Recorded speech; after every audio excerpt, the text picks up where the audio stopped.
These are the things that we will need. First, we'll need water, lukewarm water. As long as you're able to put your hand in it and it doesn't burn you, it's just warm. Then we'll need salt. We'll need cooking oil. Vegetable oil is better. We'll need flour. I'm using all-purpose flour. We'll need sugar and yeast. I'm using instant yeast. Of course, our measuring cups, a bowl, and a mixer. We'll start by sifting 6 cups of flour. I sift them in turns. So this is the second batch of 3 cups. Well, you want to remove all the lumps.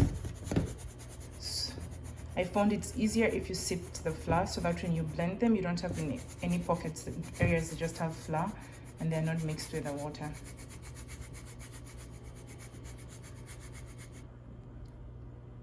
Make a hole at the center.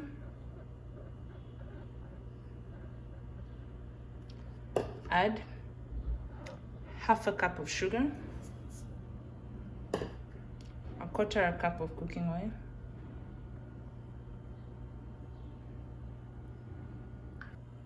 2 cups of water,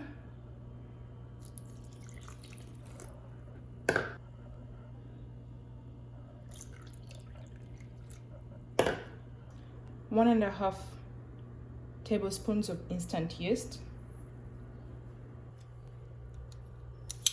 1 and a half teaspoons of salt,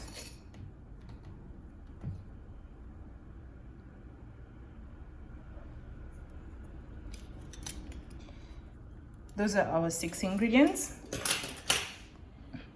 We shall start kneading. You can knead by hand. That will take about 10 to 12 minutes. Or you can knead using a mixer. I'm using a handheld mixer.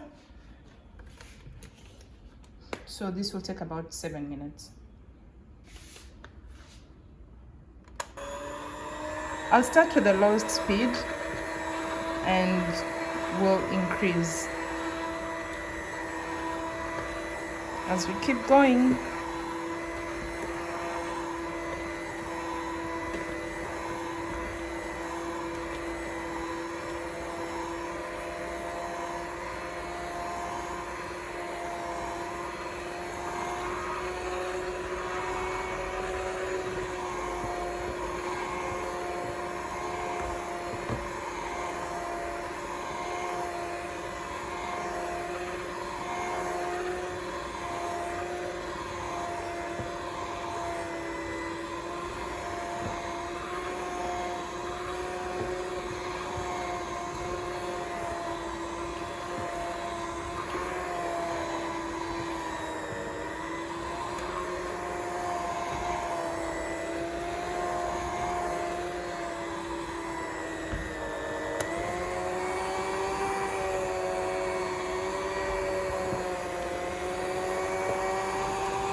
pressed anything on the phone. So I'm just going to explain what I did from here onwards and then put some clips of what happened. So basically I continued to knead it until about 7 minutes.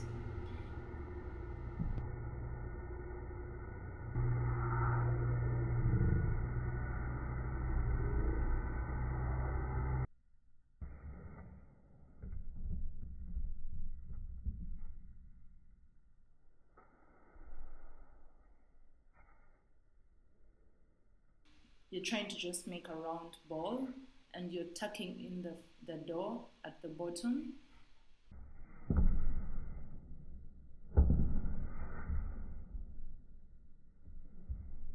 Bowl that I was using while kneading with some oil, then we'll put the dough back and then we'll put it in a warm place for it to rise. The first rise is about 2 hours, so Dar es Salaam is so humid, 2 hours is enough for it to rise to about twice its size.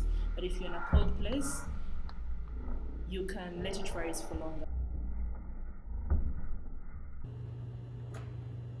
We shall grease the baking sheet.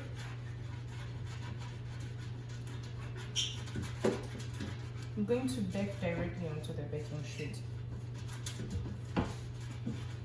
We heat our flour, divide it into two.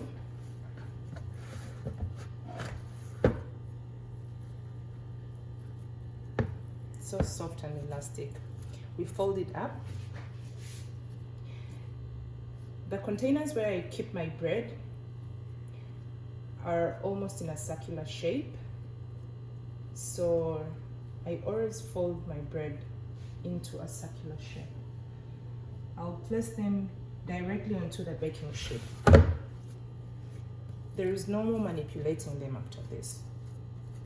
Well, I've never exactly managed to divide them into equal parts. If you can weigh out your dough and divide it into 2 equal parts, but I feel like that's not necessary. You can just use your eyes. Here we have our 2 equal parts of dough. We're gonna let them rise again. If you have the baking tins, you can make a more, should I say, more ovoid or oblong shape to put in the baking tins. I don't have a baking tin, so I just bake them directly onto the baking sheet.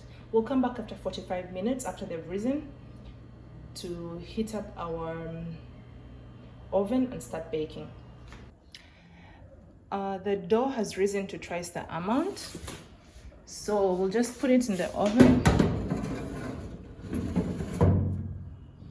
and turn it on. 175 degrees Celsius. That will be about halfway for 40 minutes.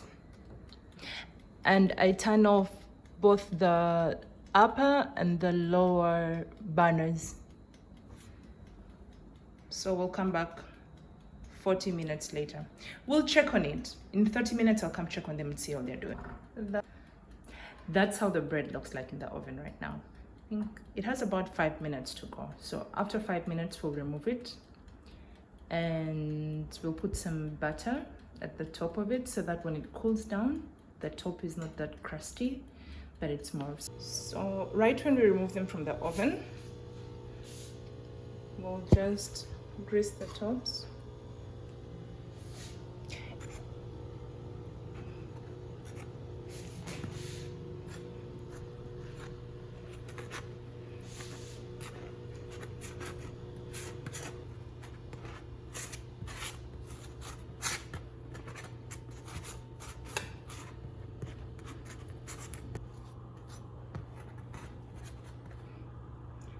After greasing, I'll cool them for about 2 minutes and then I'll move them to the rack. Our bread is ready. So it has been cooling on the rack for about a minute now. I already transferred it from the baking sheet. I'm not going to slice it until tomorrow. I'm going to let it cool completely before I store it. You can store it in a Ziploc bag or an airtight container. Put it in an airtight container and put it in our fridge, and it lasts such a long time. I would say last time I think we had it for like a month. It just depends with who's eating the bread and how many pieces you make. Well, I'm lazy, so that's why I make 2 loaves. Yeah, so we'll do the slicing tomorrow. I hope you enjoyed it. Don't forget to like, comment, and subscribe to my channel. Till the next time, this is Elizabeth Murray, and it's always nice cooking with you.